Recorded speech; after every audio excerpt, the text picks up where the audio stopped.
যে বিক্রি করছে সে কি খেতে পায়? এক প্লেটে 3টে পরোটা, কাঁচা লঙ্কা, এক টুকরো পেঁয়াজ, আনলিমিটেড তরকারি, একটা সিদ্ধ ডিম, 30 টাকা। হারাম করে ওই পরোটা খায়। আর আপনি খাচ্ছেন গাওয়া ঘিয়ে, বিবি ছেঁকে দিচ্ছে সেই পরোটা। ওই পরোটা খেতে পাই একটা দুটো পাথর বিক্রি হলে। দুঃখটা ওইটাই, যে নিচ্ছে সে 1 লাখ টাকা বেতন পায়, একবারও বলতে পারছে না এই আংটির পাথরটা তোর গলায় বাঁধ, কাল থেকে মমতা খালার পাশে থাকবি, তুই কেন ছিঁড়া চটে বসে আছিস বে? কথাটা বুঝতে পেরেছেন না পারেননি? যে ভাগ্যের পাথর দিচ্ছে সে ছিঁড়া চটে বসে, যে নিচ্ছে সে 1 লাখ বেতন পায়। যেমন দুঃখটা বলে দিই, আমাদের সমাজের কিছু লোক আছে আমাদিকে এসে, আপনাদের ইমাম সাহেব কোথায়? আচ্ছা মাস আপনি এখানেই আছেন, কত বেতন আপনি? 10,000। চলুন, ইমাম সাহেবের 10,000 বেতন। আর এই পুকুরিয়ার একটা লোক প্রত্যেক দিন 50,000 টাকা ইনকাম করে। দুদিন তার ব্যবসা একটু খারাপ, দুদিন 30,000 করে হয়েছে, 20,000 মার খেয়েছে।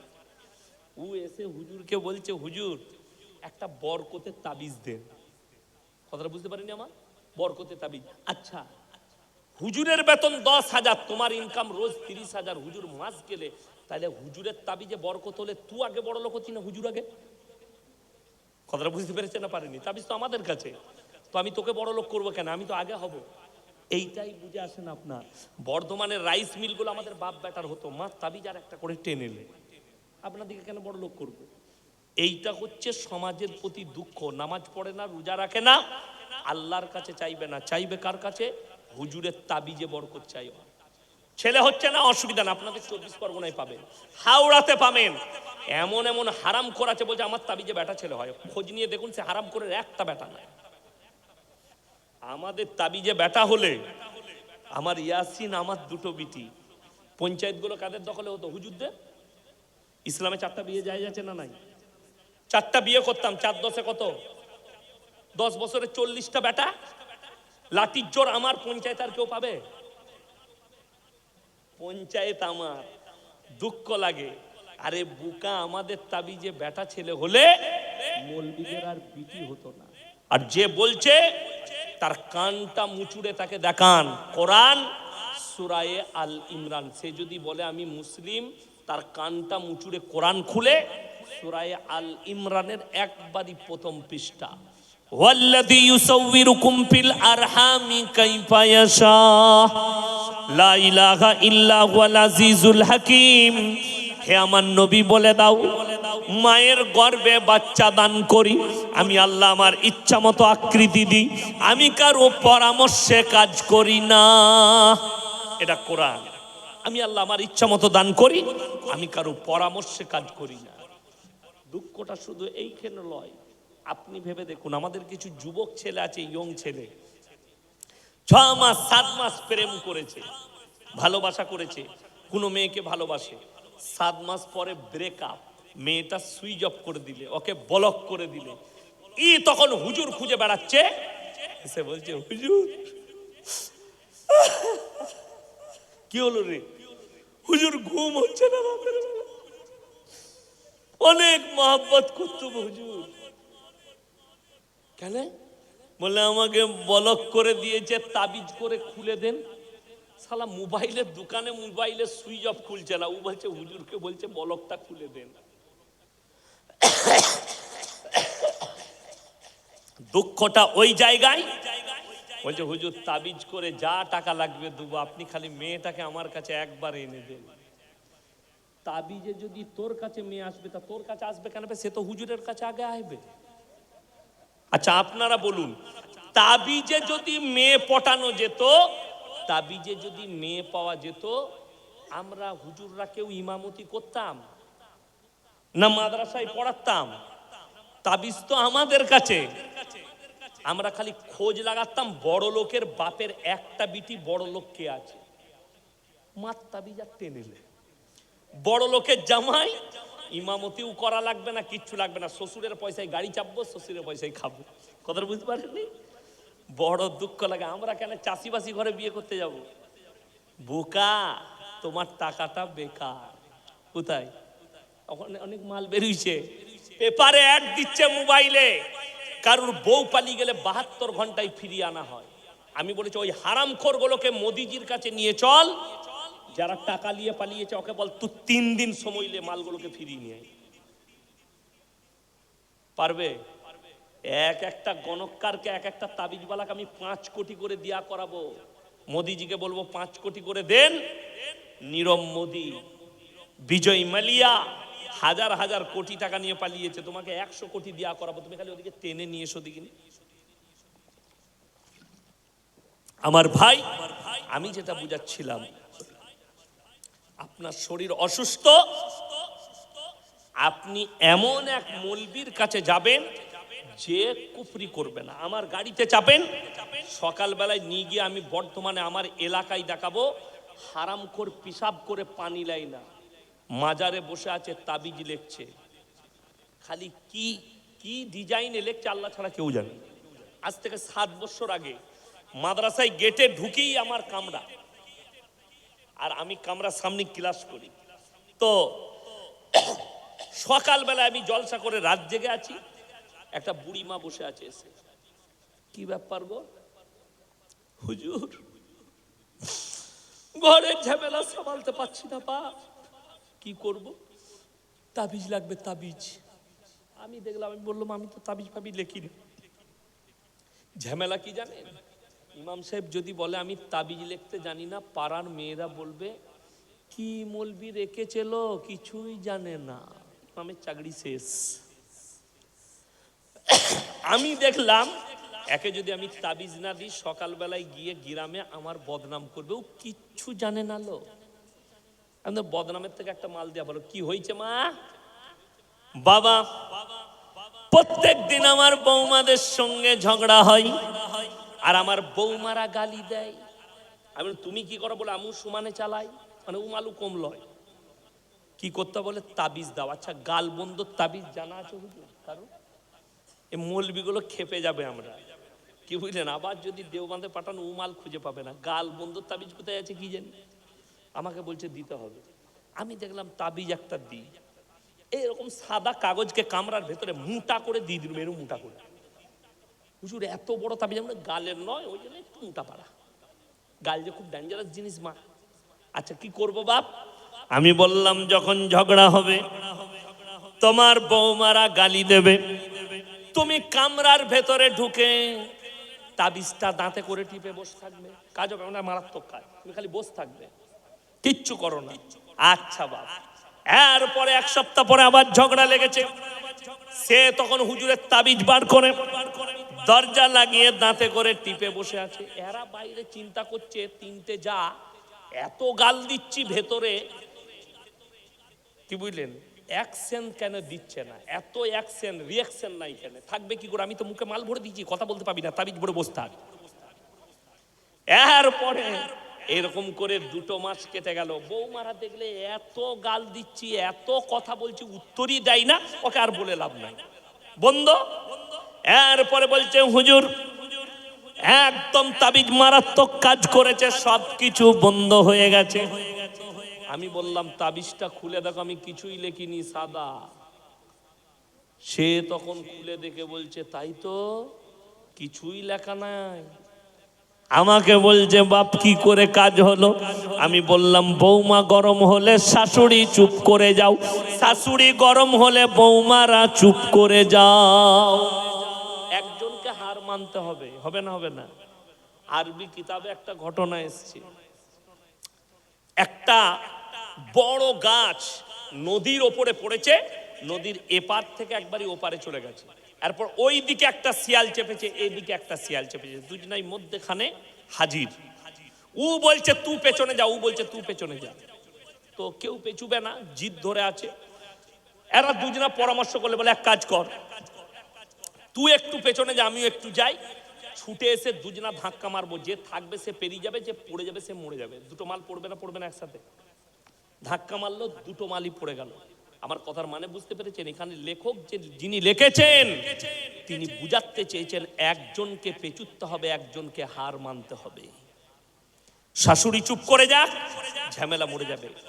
যা কিছু হবে আমাদের, নামাজ পড়বে না, রোজা রাখবে না, দিনদার হবে না, আল্লাহর কাছে কাঁদবে না, কিসে?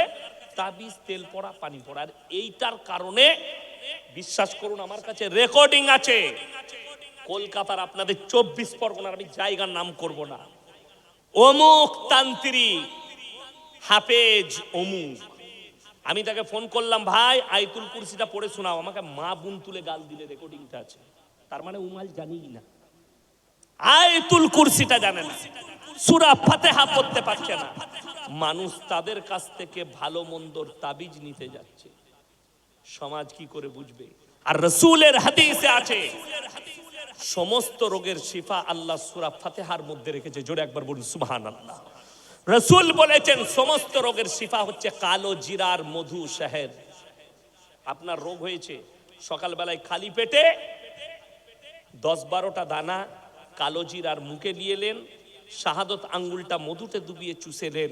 আপনার আল্লাহ চাইলে গ্যাস্ট্রিক ভালো হবে, আল্লাহ চাইলে ক্যান্সার ভালো হবে, আল্লাহ চাইলে টিউমার ভালো হবে, আল্লাহ চাইলে পেটের ব্যাধি ভালো হবে। আল্লাহ যদি চায়, এটা রাসূল সাল্লাল্লাহু আলাইহি সাল্লাম বলেছেন সমস্ত রোগের শিফা। আপনি ওইটাকে ছেড়ে দিয়ে কোন কানা দাজ্জাল হারামখোর মাদুলিতে ডাব গাছে শিকড় ভরেছে, সে বলছে আমি স্বপনে শিকড় পেয়েছি, ওইটাকে নিয়ে এসে গলায় ঝুলিয়েছি। দুঃখ লাগে, আপনাকে দেখিয়ে দেবো নামাজ এক ওয়াক্তের পড়ে না। আমার আব্বাজির যদি নম্বর থাকে ফোন করবেন, রেকর্ডিং হচ্ছে।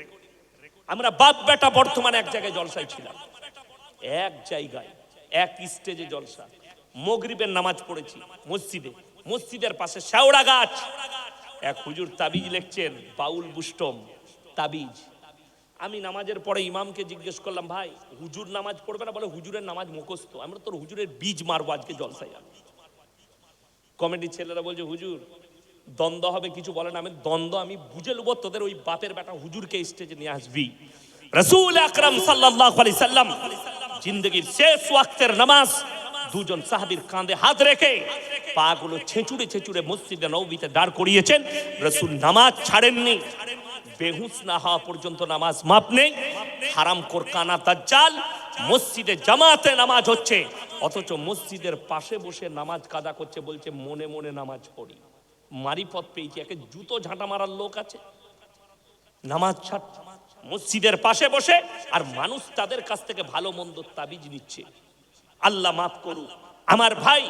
আমি যেটা বুঝাতে চাইছি, এই যারা হাত দেখাবে তারা সঙ্গে সঙ্গে ঈমান হারা হয়ে যাবে যদি বিশ্বাস রাখে তান্ত্রিকের ওপরে, যে এই তান্ত্রিক আমার হাত দেখে যেটা বললো এটাই ঠিক, জেনে রেখে দিবেন ঈমান চলে যাবে।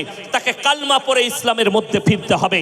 লটারির টিকিটের ওপরে যারা বিশ্বাস রাখবে, আমি এই ঘরটা এই নম্বরটা টিকিট কেটেছি, এই নম্বরে টাকা পড়বে, এই কাগজের দ্বারা টাকা পড়বে, এই বিশ্বাসের কারণে আপনার ঈমান নষ্ট হয়ে যাবে।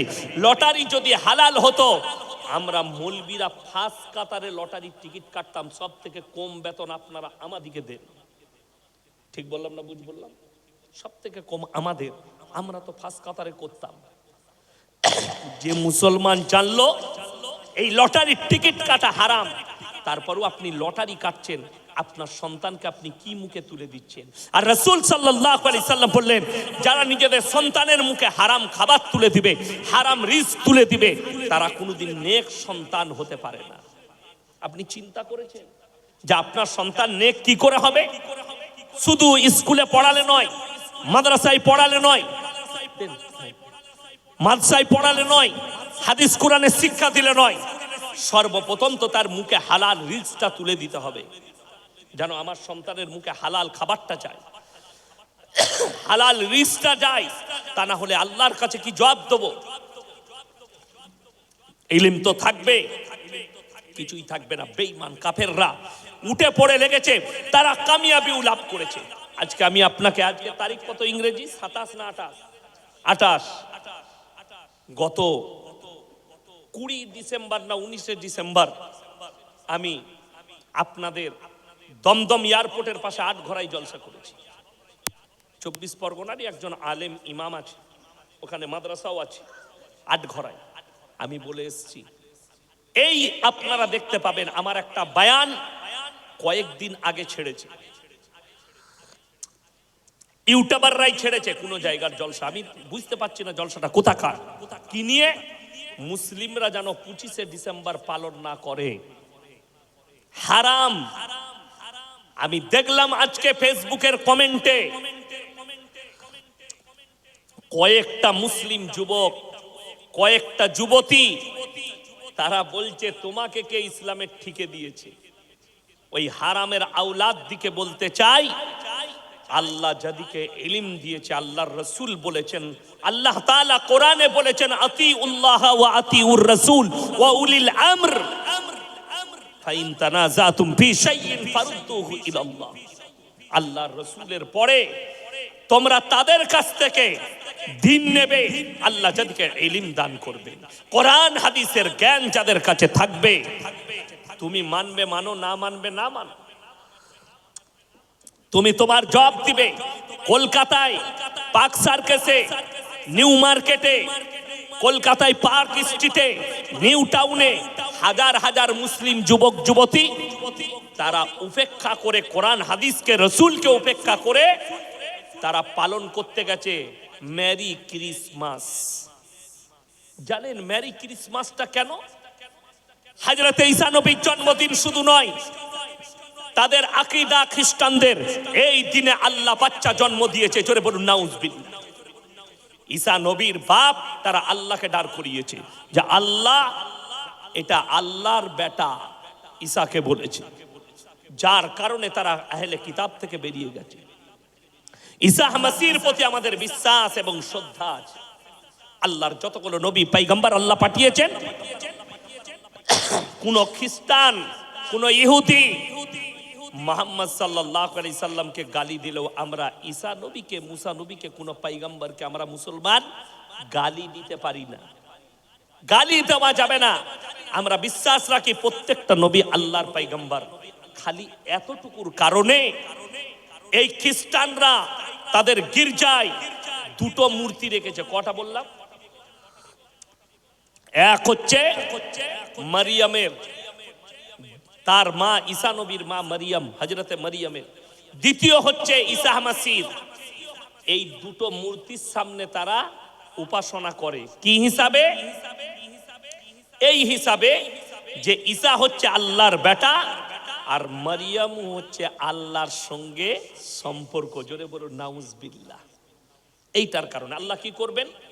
কোরআনে বলে দিয়েছেন এই পাপের কারণে আল্লাহ রাব্বুল আলামিন কিয়ামতের দিনে দাঁড় করাবেন কাকে? হযরতে ঈসা মাসীহকে।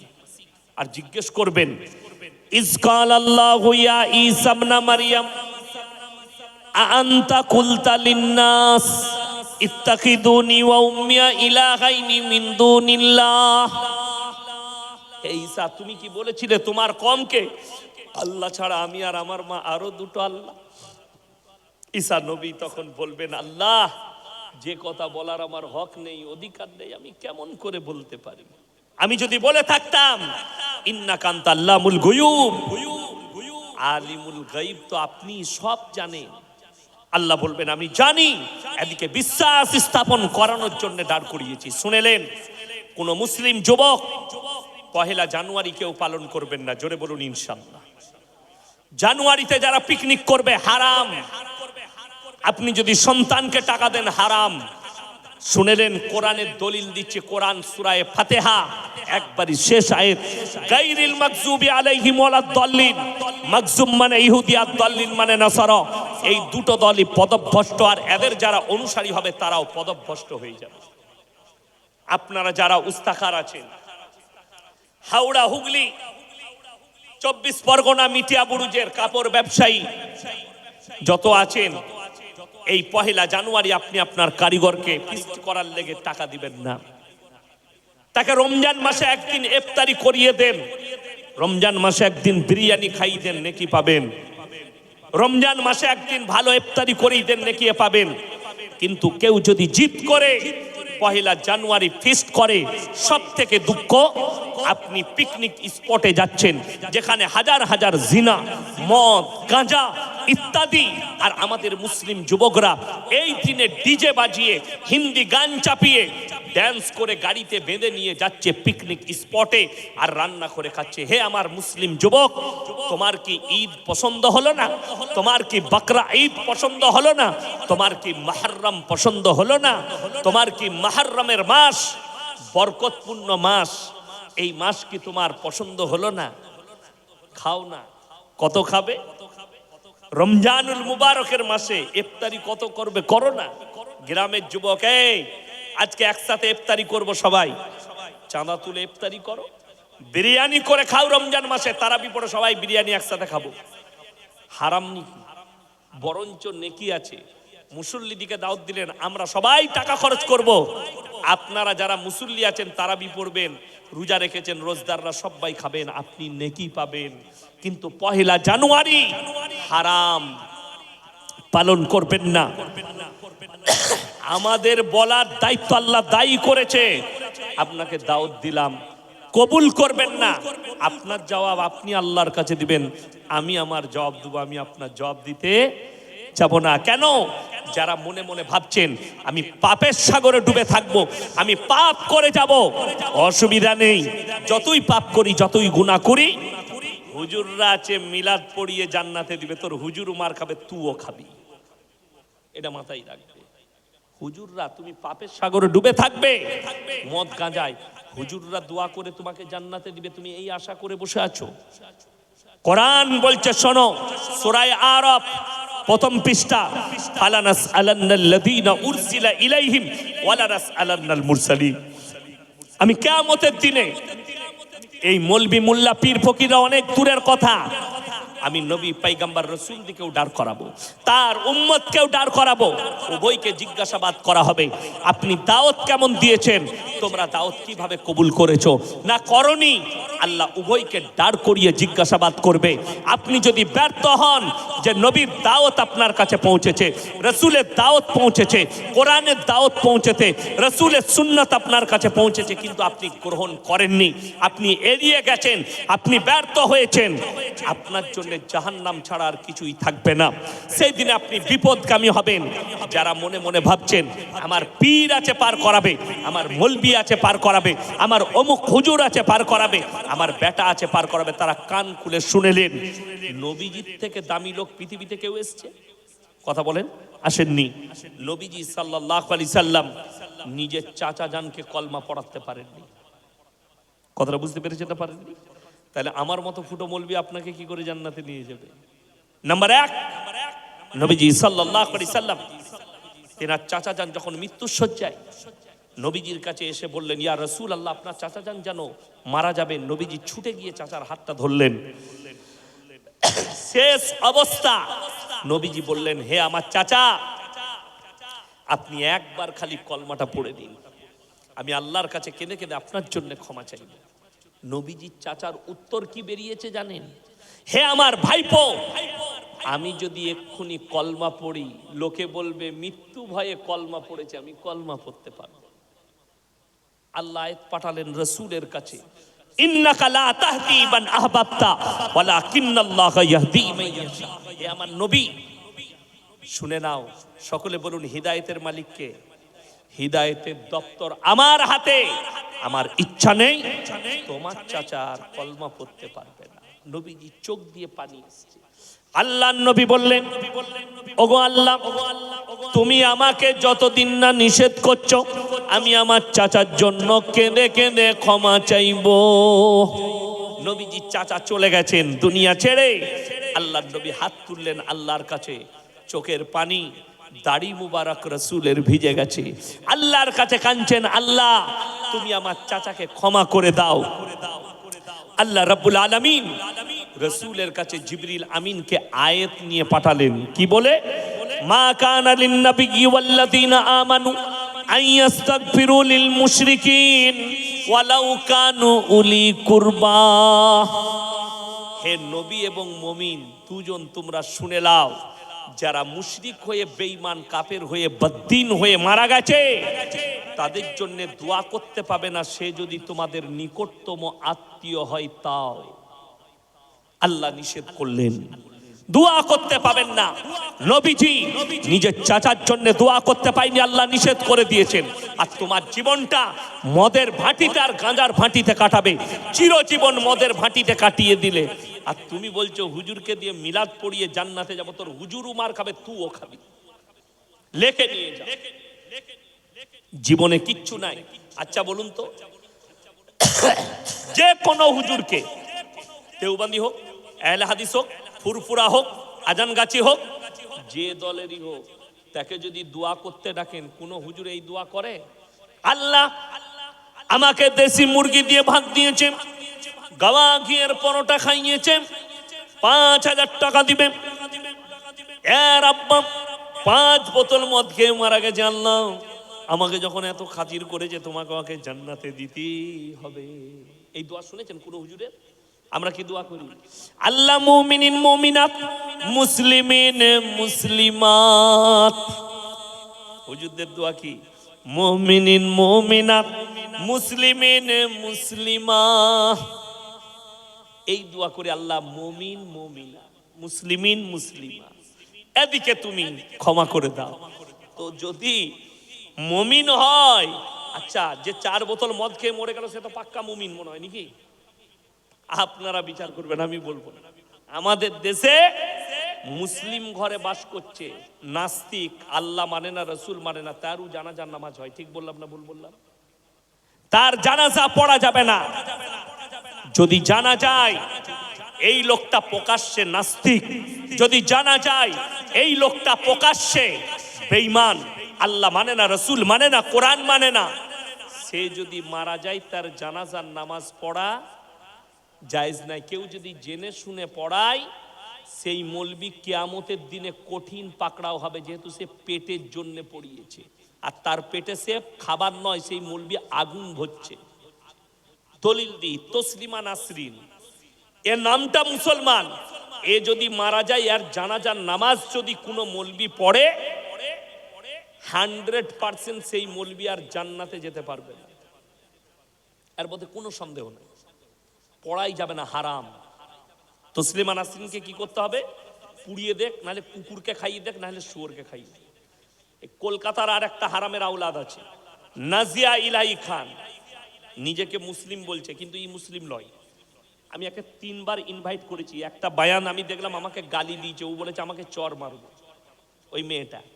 আমি বলেছি তোর বাপের 14 পুরুষের হিম্মত নাই, আমার গলায় কোনো পাটির পাট্টা লাগানো নাই। আর আমি জানি কুত্তা দুটো কন্ডিশনে চিল্লায়, এক যখন তার পেছনে মালিক দাঁড়িয়ে থাকে তখন, আর তা না হলে পাগল হয়ে গেল। হয়তো ও পাগল হয়ে গেছে বলে এরকম চিল্লাচ্ছে। 24 ঘন্টা নামাজ, দুড়ি, টুপি, দাড়ি, ইসলাম, রসুল, এই নিয়ে গালিগালাজ করছে, আর নিজেকে মুসলিম বলছে। এ যদি মরে যায়, এর জানাজার নামাজ যে মৌলবি পড়াবে, কিয়ামতের দিনে আল্লাহর কসম থেকে আল্লাহ এমন জায়গায় দাঁড় করাবে। আল্লাহ কোরআনে বলেছেন, ইন্নাল্লাযীনা ইয়াকতুমুনা মা আনজালাল্লাহু মিনাল কিতাব ওয়া ইয়াশতারুনা বিহি সামানান কালীলা। যারা নিজেদের পেটের দায়ে যে মৌলবীরা আমার হককে লুকিয়ে দেয়, তারা তাদের পেটে আগুন ছাড়া আর কিছু ভরে না। আমি কিয়ামতের দিনে কঠিন আযাবে মুবতালা করে দেব সেই মৌলবী। তারা এই দলে পড়বে, এই হারামখোরের জানাজার নামাজ পড়া যাবে না। তবে আপনাদেরকে বলে দিই, চিন্তা করবেন না। অনেকজন মনে মনে ভাবছে পৃথিবীর যা পরিস্থিতি, মুসলমান থাকবে না, ইসলাম শেষ হয়ে যাবে, কোরআন শেষ হয়ে যাবে, তোমার ইমানটা কমজোর। রসুলের হাদিস আছে, কিয়ামতের পূর্বে গোটা পৃথিবীতে ইসলাম প্রতিষ্ঠিত হয়ে যাবে। জোরে একবার বলুন না সুবহানাল্লাহ। তার একটা মারাত্মক দলিল বলে দিই, দলিলটা আমাদের লয়, ভারতের মিডিয়ার দলিল। নুপুর শর্মা রসুলকে গালি দিয়েছে না দেয়নি? দিয়েছে। তসলিমা নাসরিন 24 ঘন্টা গাল দিচ্ছে। সেই দিনে দেখলাম আর একটা কুত্তা ভুকেছে বোম্বেতে। তারপরে দেখলাম উত্তরপ্রদেশে না দিল্লিতে জাতি নরসিংহা বলে একটা হারামের আওলাদ আছে, সেও গালি দিচ্ছে। আচ্ছা, এই গালি দেওয়াতে ইসলামের কোনো ক্ষতি হয়েছে কেউ দেখাতে পারবে? কোনো মৌলবি দেখাতে পারবে? আর আমি আপনাকে বলে দিচ্ছি, আল্লাহর কসম করে বলছি, ওরা না যা গালি দিয়েছে তার লক্ষ লক্ষ গুণ বেশি লাভ হয়েছে। জোরে একবার বলবেন না সুবহানাল্লাহ। দলিলটা বলে দিই, প্রুফটা কি। 6 মাস না 7 মাস আগে আমাদের দেশে একটা সুন্দর বাবা বেরিয়েছে, ধীরেন্দর শাস্ত্রী বাগেশ্বর ধাম বাবা, সুন্দর দেখতে। কিছুদিন আগে বেরিয়েছিল যাত্রায়, অমুসলিম হিন্দু ভাইদিকে নিয়ে, কাটোগে তো বাটোগে। এই বাবা বলছে मुसलमान के दुकान से कोई सामान मत खरीदो। ये बाबा पखंडी बाबा है। इसी बाबा ने मीडिया के सामने कहा, मेरे बहन का शादी के टाइम किसी मेरे हिंदू भाई ने मेरे को पैसा नहीं दिया। एक मुसलमान दोस्त था, उन्होंने मेरे को 20,000 रुपया उधार दिया तो मैंने अपने बहन का निकाह कराया। इससे बड़ा पखंडी बाबा और कोई हो सकता है? लेकिन ये कह रहा है कि मुसलमान के दुकान से सामान मत खरीदो। सुन लीजिए, এই বাবা কি একজন দেখেছে, অ্যাঙ্কারটার নাম হচ্ছে সুধীর চৌধুরী, আজ তকের অ্যাঙ্কার। এরকম আমার মতো চেয়ারে বাবা বসেছে, एंकर बुशे। बाबा आपको हम एक आंकड़ा बताएंगे। कौन से आंकड़ा? बोले आंकड़ा सुन लीजिए हिंदुस्तान का। हिंदुस्ताने 2015 থেকে 2020 ক বছর হলো? 5 বছর। এই 5 বছরের ভেতরে অন্যান্য ধর্ম থেকে 13 লাখ লোক ইসলাম কবুল করেছে। জোরে একবার বলুন নারায়ে তাকবীর, নারায়ে তাকবীর। গোশ খান না আপনারা? যোগী মানা করেছে বলে ভয় খেয়ে গেছেন, গরুর গোশ খান না? গলার আওয়াজ কই? নারায়ে তাকবীর। কলকাতাও পৌঁছালো না, দিল্লি অনেক দূরের কথা। এই আওয়াজ যদি শুনতে চান তকবীরে, তো মুর্শিদাবাদে যেতে হবে, তবে বুঝতে পারবে। যাই হোক, 13 লাখ লোক 5 বছরে ইসলাম কবুল করেছে। আর এই 5 বছরের ভেতরে অন্যান্য ধর্ম থেকে মাত্র 30,000 লোক সনাতন ধর্ম কবুল করেছে। জিতকার বাবা। फर्क कतटा बाबा बोलचे, इसका अंतर आसमान और जमीन का है। और इसीलिए है कि किसी मुसलमान मौलवियों ने श्री राम जी को हम गाली नहीं देते हैं, तुम हमारे रसूल को गाली देते हो, लेकिन हम तुम्हारे श्री राम जी को हम गाली नहीं दे सकते, श्री किशन जी को गाली नहीं दे सकते। बड़ी दुख की बात है, मैं चैलेंज दिया पूरे हिंदुस्तान के जितने मीडिया वाले हो, जो लोग बिके हुए हो और जो बिका हुआ नहीं है, सब सुन लो कान खुलकर। पूरे हिंदुस्तान में एक प्रूफ दिखा दो कि किसी मुसलमान बस्ती में, किसी मुसलमान बाजार में, किसी मुसलमान भाई लोगों ने किसी हिंदू भाई को पकड़कर नारे तकबीर अल्लाह अकबर कहने के लिए मजबूर किया और उसको मर्डर किया। मैं मॉब लिंचिंग इस हिंदुस्तान में 5 साल के अंदर 500 से भी ज्यादा हुआ है। मुसलमान को पकड़ा गया और बोला कि जय श्री राम बोल, बोलने पर भी मर्डर किया गया।